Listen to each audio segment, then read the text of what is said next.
Bismillah. Assalamualaikum warahmatullahi wabarakatuh. Waalaikumsalam warahmatullahi wabarakatuh. Enak sih jalan jawab ini mesti. Jalan jawab ada ngacung. Ayo yang kompak jawabnya ya. Sudah sarapan kan?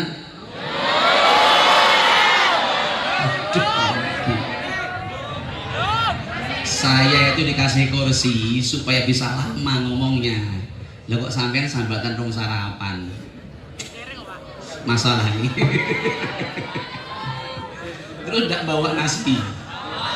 Bawa. Belum dimakan ya? Ya Allah. Ben tambah barokah nasi. Nasinya disolawati dulu, didoakan dulu, ya dingajeni dulu biar tambah barokah. Siap? Jawab dulu yang kompak salamnya. Assalamualaikum warahmatullahi wabarakatuh.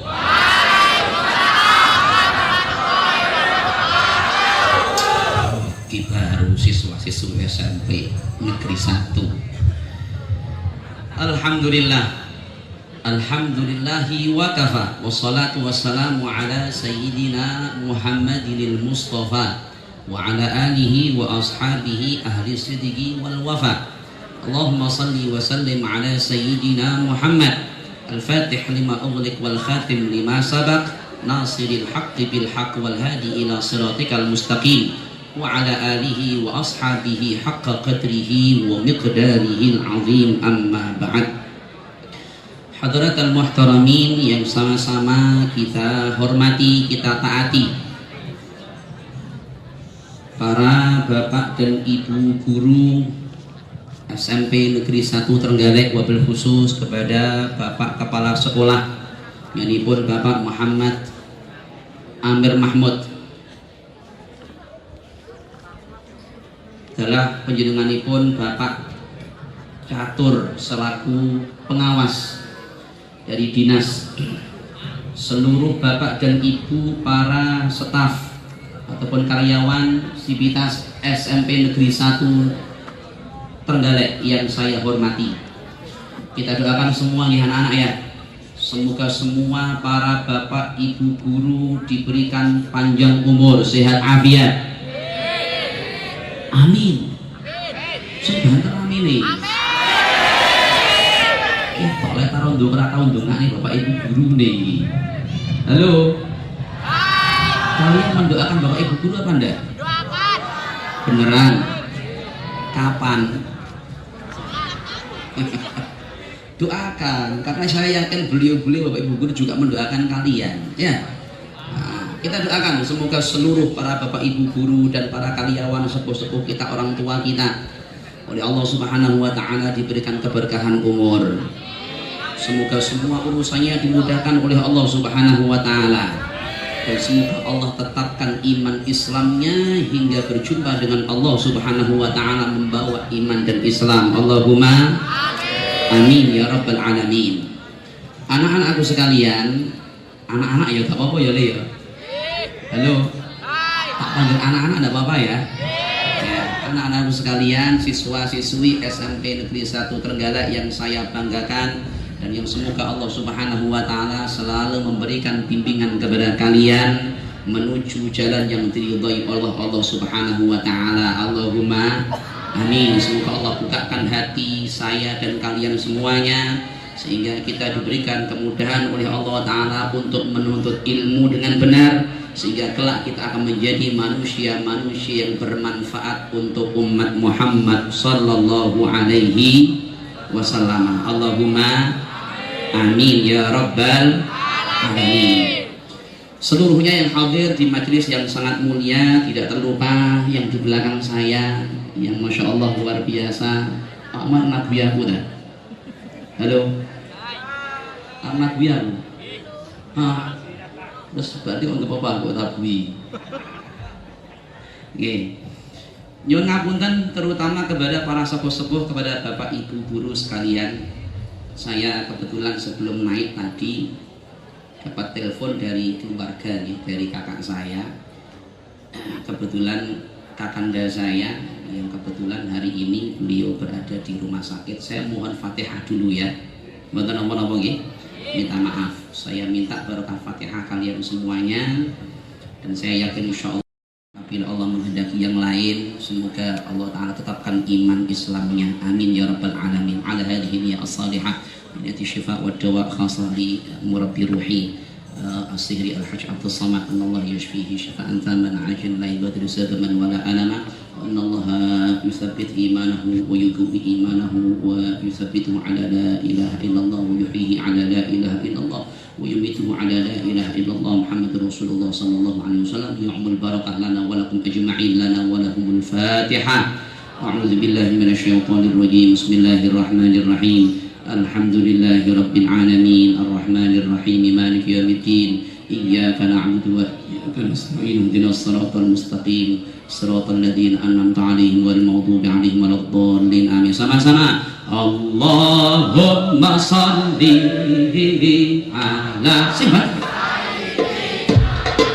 Muhammadin tibbil qulubi wal dawa'i wa afiyatin abada.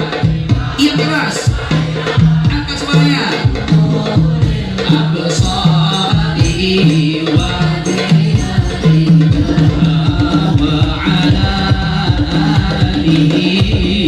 wa sahbihi wa sallim.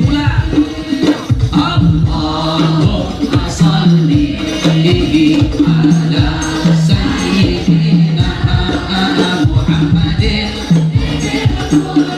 Ya Rabb, angkat penyakit saudara kami ya Allah, sembuhkan ya Arhamar Rahimin.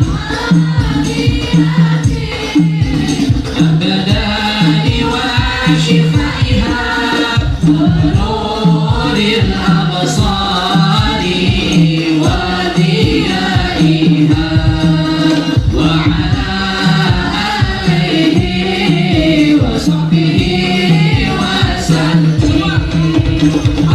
Allahumma salli ala sayyidina Muhammadin tibbil qulubi wa dawaiha wa afiyatin abdani wa shifaiha wa nuril absari wa diyaiha wa ala alihi wa sahbihi wa sallim. Sallu ala Nabi Muhammad. Allahumma shalli ala Muhammad. Alhamdulillah, kita bersyukur kepada Allah Subhanahu wa taala. Pagi ini saya diperjumpakan oleh Allah dengan kalian semuanya. Semoga kalian semuanya, anak-anakku, diberikan kesehatan oleh Allah Ta'ala, dimudahkan oleh Allah Ta'ala dalam belajar menuntut ilmu, telah menjadi orang-orang yang bermanfaat bagi umat Muhammad. Allahumma amin. Peringatan Isra Mi'raj Nabi kita Muhammad sallallahu alaihi wa alihi wa sahbihi wasallam. Ini saya mau cerita apa? Isra Mi'raj ya? Halo, saya cerita Isra Mi'raj dari awal sampai akhir. Terus suruh selesai jam berapa? Panjang ya, panjang, perjalanan Islam itu panjang ya. Tetapi saya tidak akan menceritakan semuanya ya, hanya poin-poin tertentu aja. Dan yang paling penting, sebagaimana pesan orang tua kita, Bapak Kepala Sekolah tadi, harapannya dengan peringatan Isra Mi'raj ini ada hasilnya. Dan yang paling utama adalah moga-moga setelah ini yang sudah rajin sholatnya, moga-moga ditetapkan oleh Allah Ta'ala istiqomah sampai meninggal dunia rajin sholatnya. Allahumma. Yang bolong-bolong sholatnya ada enggak? Yang bolong-bolong sholatnya ada enggak? Saya tahu ada, enggak ada lagi sini.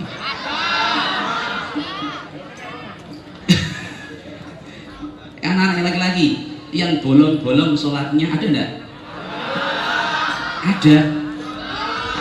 Tak suruh ngacung aja nanti.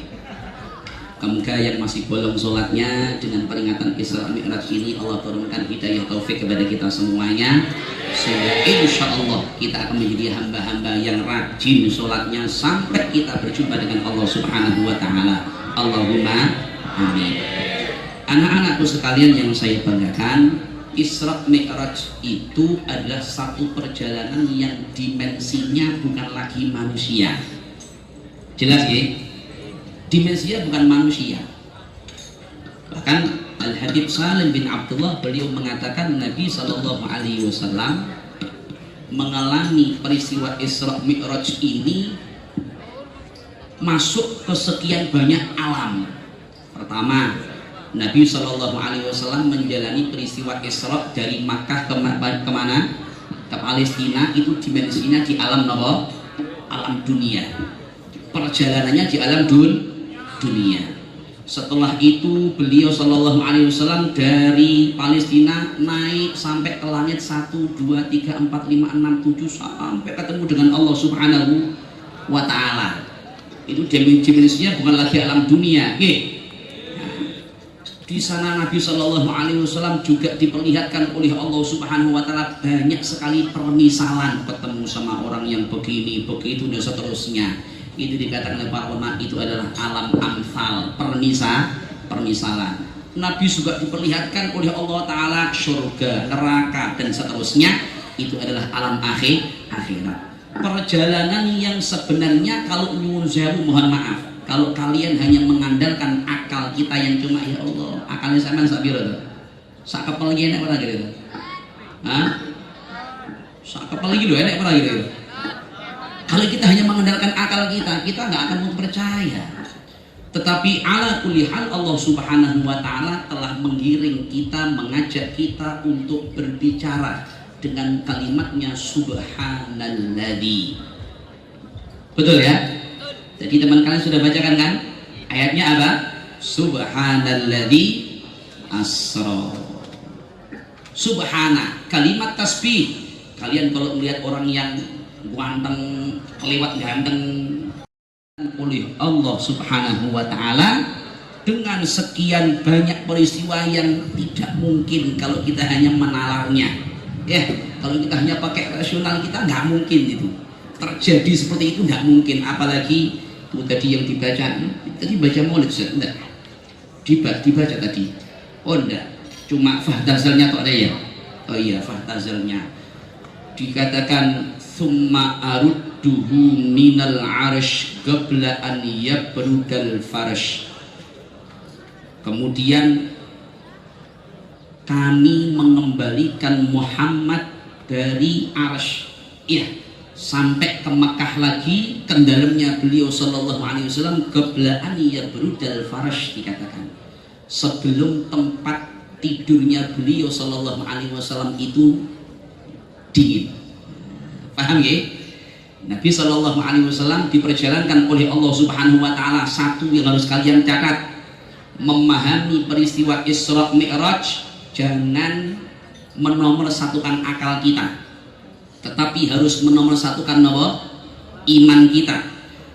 Karena peristiwa Isra Mi'raj itu semuanya kalau kita hanya memikirkannya pakai akal nggak akan mungkin masuk akal. Wong perjalanan dari Makkah ke Palestina itu pun masih mampir, iya nggak?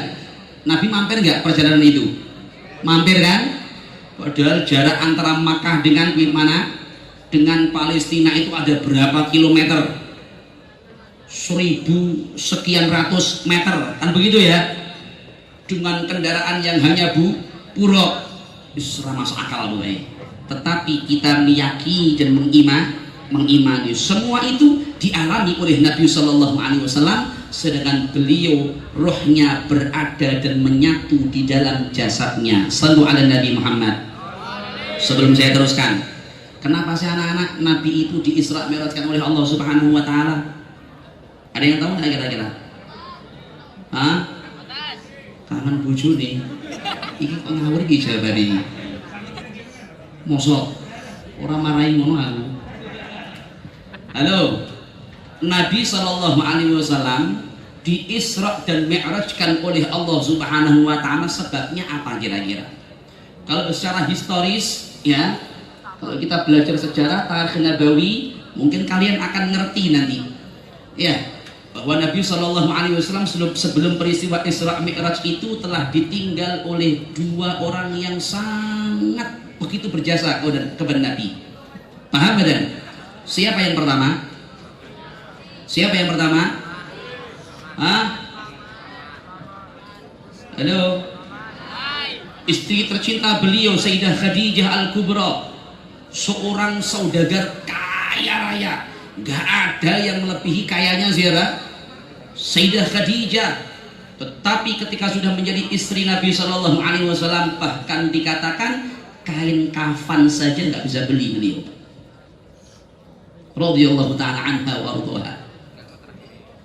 Para pembesar Quraisy saat itu ketika tahu Sayyidah Khadijah niki janda, pengen sebenarnya melamar Sayyidah Khadijah itu. Ya, pengen melamar Sayyidah Khadijah menjadi istrinya. Tetapi mereka bingung, iki wedake piro regane? Halo, masukin karenya berapa harganya ini? Orang kaya gitu loh. Paham ya? Loh kok Nabi berani menikah dengan Sayyidah Khadijah? Nabi bukan sekedar berani, tetapi Nabi SAW dilamar oleh Sayyidah Khadijah. Kan Sayyidah Fatimah radhiyallahu ta'ala anha. Siapa anak Fatimah itu? Putri Nabi SAW ya. Satu ketika diceritakan Sayyidah Fatimah radhiyallahu ta'ala anha ketika menyusu kepada ibundanya Sayyidah Khadijah, bahwa air susu yang keluar daripada Sayyidah Khadijah itu sudah bercampur dengan warna kemerah-merahan. Apa itu? Darah. Kenapa? Karena Sayyidah Khadijah sudah jatuh miskin, semua hartanya semuanya diperjuangkan oleh Muhammad sallallahu alaihi wasallam untuk berjuang di jalan Allah Subhanahu wa taala. Singkat cerita, Sayyidah Khadijah betul-betul jatuh miskin saat itu, sehingga sampai kain kafan pun didatangkan oleh Allah Subhanahu wa taala dari surga. Begitu cintanya Sayyidah Khadijah, Nabi sallallahu alaihi wasallam kepada siapa?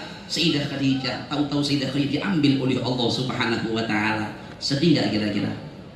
Istri meninggal dunia, sedih gak kira-kira? Halo? Ya orang rasanya ya kalau nikah ya. Ya pasti sedih lah.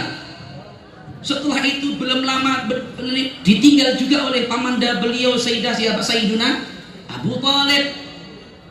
Orang kafir Quraisy datang kepada Sayyiduna Abu Thalib, udah mangkal sama Nabi Muhammad SAW. Ini Muhammad ini dakwah Islamnya merusak persatuan bangsa ini, kita dipecah belah, begitu mereka menuduhnya. Tetapi mereka nggak berani berbuat apa-apa ketika Sayyiduna Abu Thalib masih ada, karena Sayyidina Abu Thalib tokoh yang sangat disegani.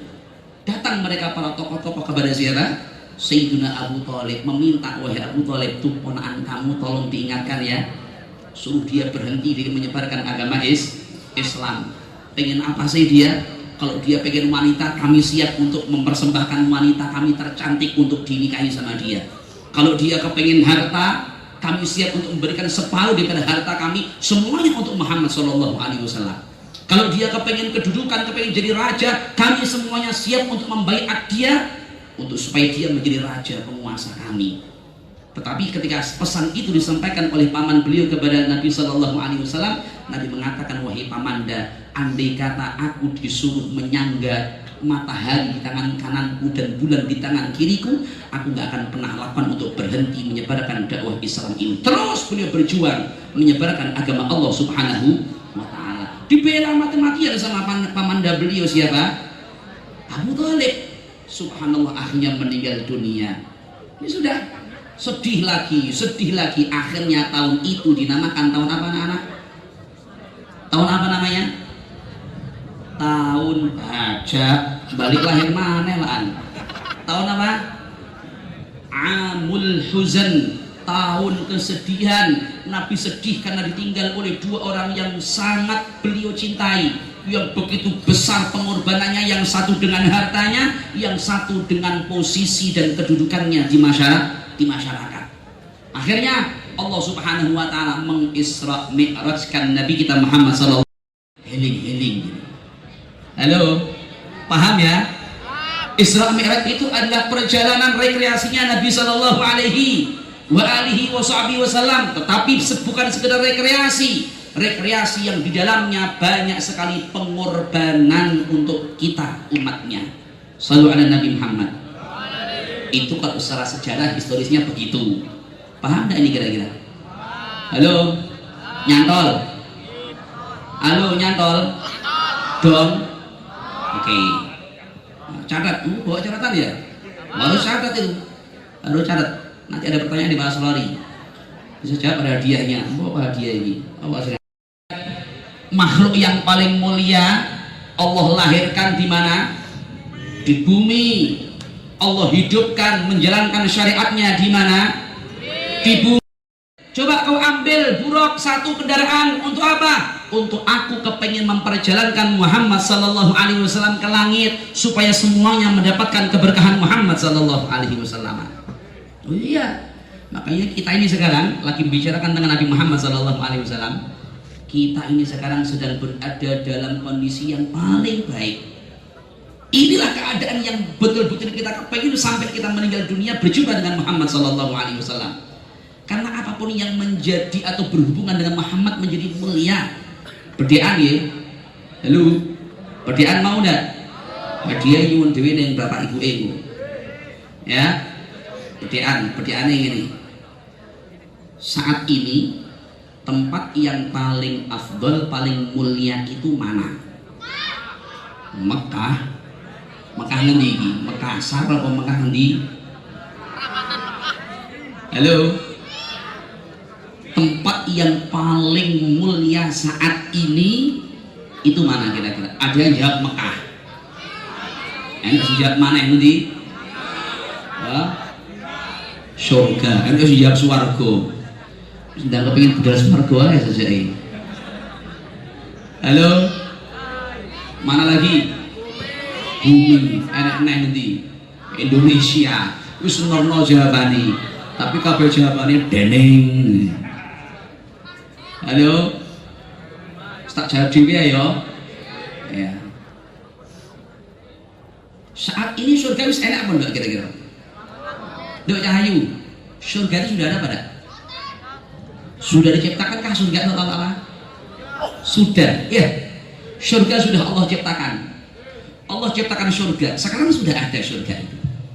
Allah ciptakan langit. Langit itu tempat yang tidak pernah sama sekali digunakan untuk berbuat maksiat dan dosa. Iya apa enggak? Karena yang bertempat di sana adalah malaikat. Malaikat radoyan maksiat. Radoyan itu dosa, orang nafsu. Nggih. Sebab malaikat yo renek lanang, renek wadon. Tetapi ketahuilah bahwa tempat yang dikatakan oleh jawabannya adalah tempat yang paling utama saat ini, detik ini adalah sebidang tanah yang saat ini menempel dengan jasad mulia Nabi kita Muhammad. Shallu ala Nabi Muhammad. Sebidang tanah yang menempel dengan jasad mulia siapa? Nabi kita Muhammad sallallahu alaihi wasallam. Di mana Bali itu? Di mana itu Bali? Di kuburnya Nabi sallallahu alaihi wasallam. Tanah yang setiap saat, setiap hari kita injak, ya benda. Kadang kalau didoni bareng, ya benda. Tanah.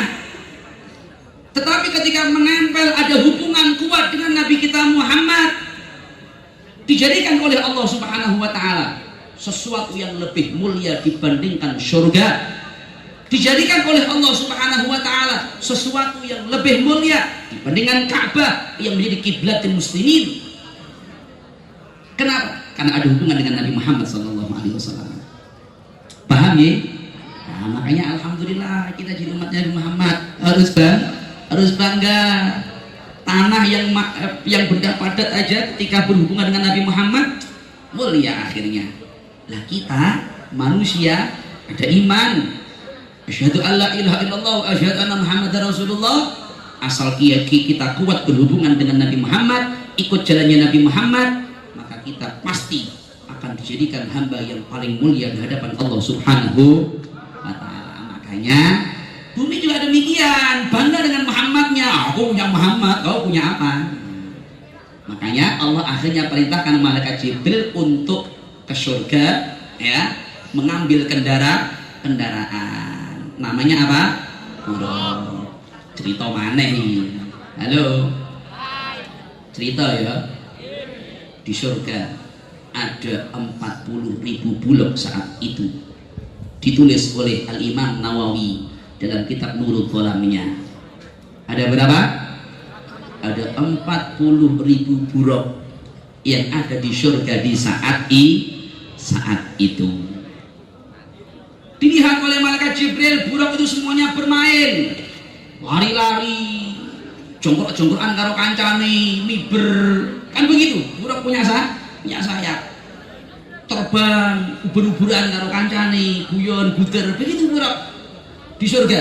Dilihat oleh siapa? Malaikat Jibril alaihi salam. Tetapi ada satu buruk, anak-anakku sekalian. Ada apa?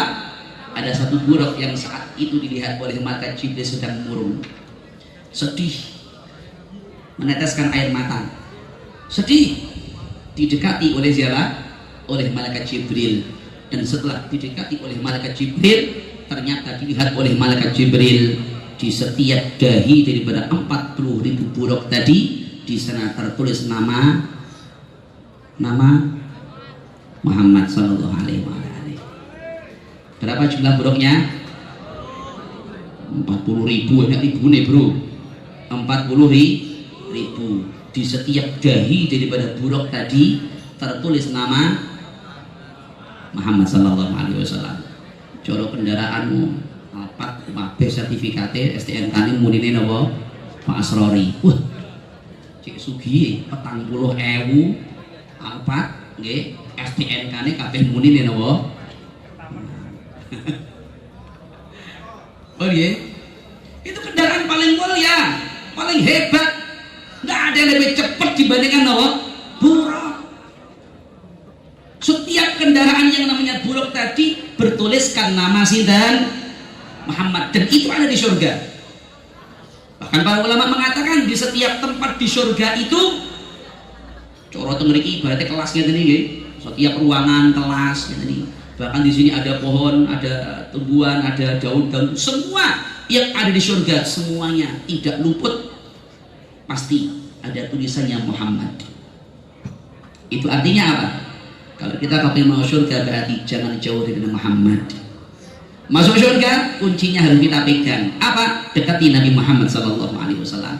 Dan kami yakin Bapak Kepala Sekolah, Bapak Ibu Guru mengadakan peringatan seperti ini untuk kalian. Tujuannya adalah untuk memperkenalkan kembali kita kepada Nabi kita Muhammad sallallahu alaihi wasallam. Cukup bangga kita menjadi umat Nabi Muhammad sallallahu alaihi wasallam. Silahkan kalian berbangga bahwa kami adalah umat Muhammad sallallahu alaihi wasallam. Bon, akhirnya ada satu buruk dilihat oleh malaikat Jibril.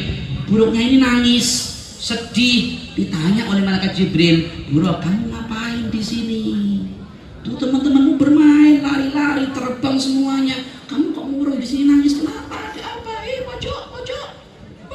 Pojok. Nyapa nangis? Paham? Buruknya ditanya, kenapa kamu menangis? Kenapa sedih wahai buruk? Buruknya menjawab, Jibril, 40.000 tahun yang lalu, berapa? Jumlah buruk mau biro? 40.000. Satu buruk ini mengatakan 40.000 tahun yang lalu. Halo, Muhammad ini selahir apa orang kira-kira?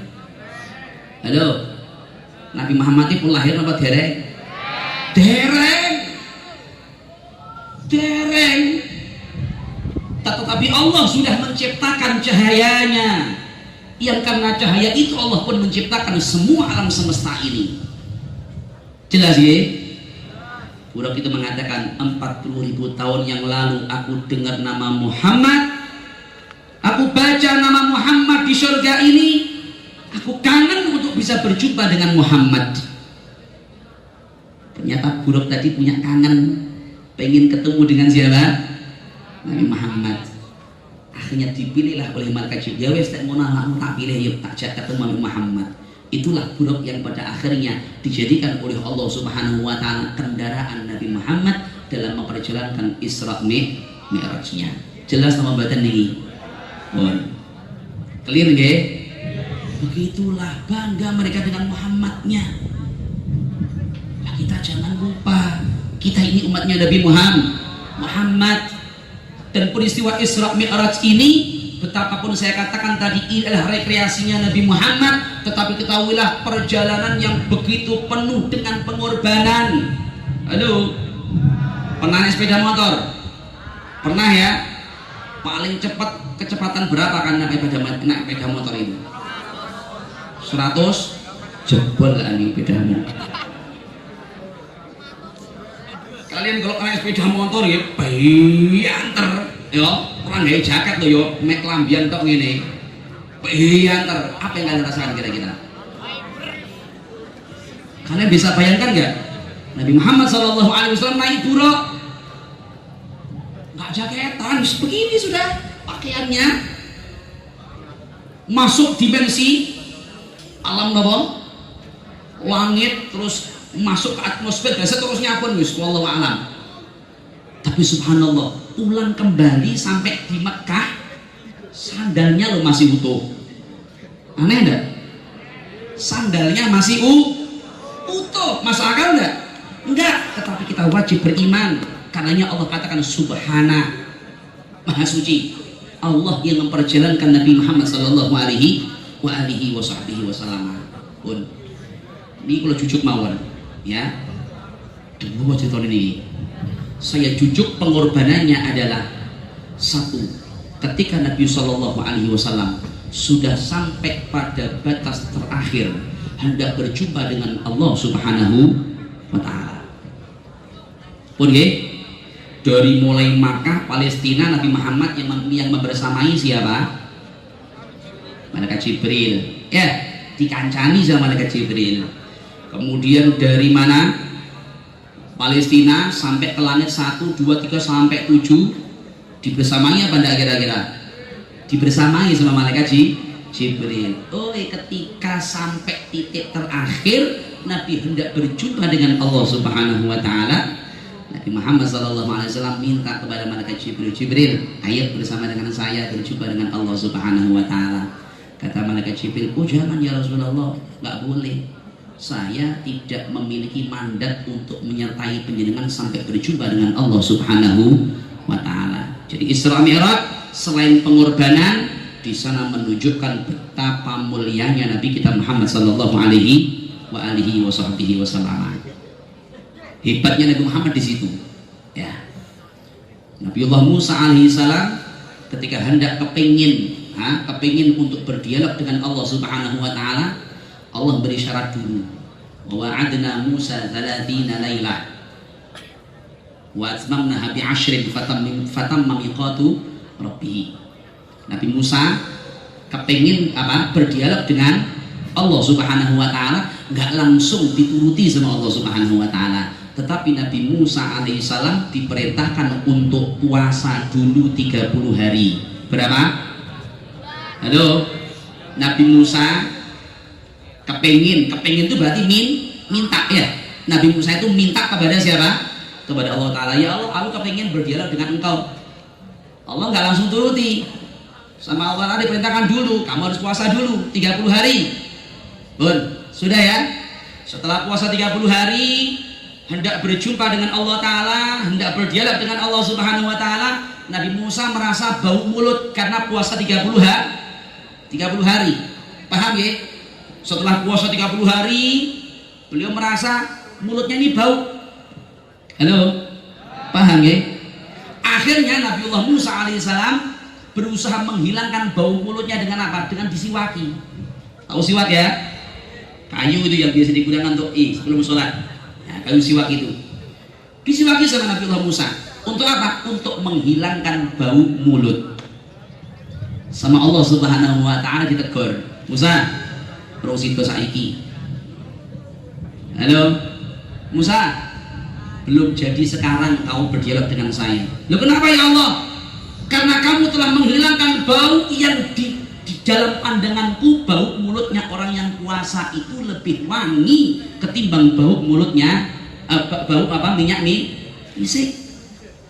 Wis tak tambahi maneh, kudu poso maneh 10 dino. Paham? Bau mulutnya orang yang puasa di mata Allah Subhanahu wa taala, kata Nabi, lebih harum ketimbang minyak misik. Ojo ngene lho yo. Minyak misik kula mboten doyan. Bune ngono kae ra enak, ini permisalan. Ya. Dan catat di mata Allah Subhanahu wa taala loh ya, bukan di mata manusia ya. Kalau sampai sampean salah paham, akhirnya poso-poso kancane dia babi kabeh. Nah, kancane protes, kurang ajar awakmu, ngambune ora enak dia bab-bab nih. Duh, awakmu ki piye to? Iki luwih wangi timbang minyak misik kan. Di mata Allah, bukan di mata manusia. Yang mata manusia yo aja kono-kono nih yo. Dikaplok karo kancamu yo salah aku ya. Nah, di mata Allah Ta'ala lebih harum ketimbang minyak misik. Karena Nabiullah Musa kepengen menghilangkan apa niki? Bau mulutnya. Tetapi Allah Subhanahu wa taala tidak berkenan. Oh Musa, itu lebih harum di mata saya ketimbang minyak misik. Kenapa kau hilangkan? Akhirnya kali Allah Ta'ala ditambahi. Wis, kayak itu saya